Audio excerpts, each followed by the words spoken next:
Може. Почитувани сограѓани, трамвајот наречен Желба е наслов на еден стар филм, меѓутоа и најкомпетентен наслов за она што градоначалникот на општина Ресен го објави на 24 април по повод тригодишното владење на ВМРО ДПМН во Ресен и го нарече Отчет. Викаме трамвај, зашто би требало да потенцира на некаков континуитет на активности на локалната власт, а всушност укажува на своевиден континуитет на лаги, желби и илузии. Градоначалникот си направил список на она што можда сакал, мислел и најавил во неговата изборна програма, за да го прави, но не успел да го направи. Да почнеме со ред.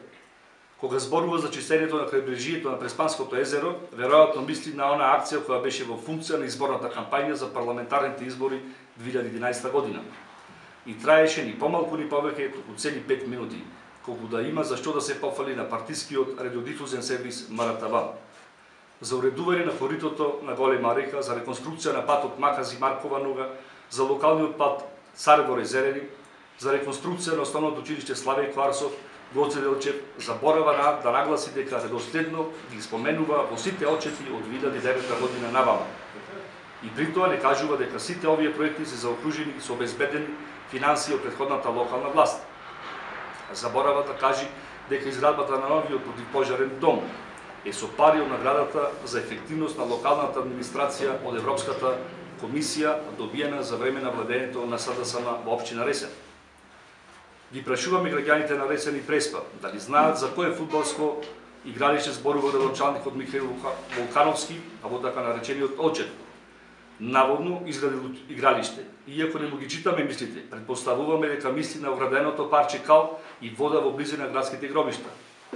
Или ајде, господине градоначалник, заедно да го најдеме тениското игралиште за кое зборувате, ако успеете да ги лоцирате котите во калта. 3 последователни години го најавувате, ама само не се прави. Каква врска и што заслуга имате вие за 2 хидроелектрани кои ги споменувате во така наречениот Отчет? Станува збор за исклучително приватна иницијатива.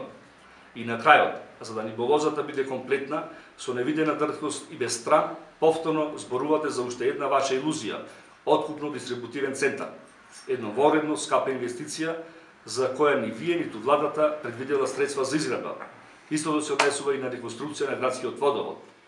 Го споменувате, иако се свесни дека тоа е само мртво слово на лист од хартија, што сте го нарекли Отчет. И на крај, помирете се со фактот за вашата безидејност и безефективност.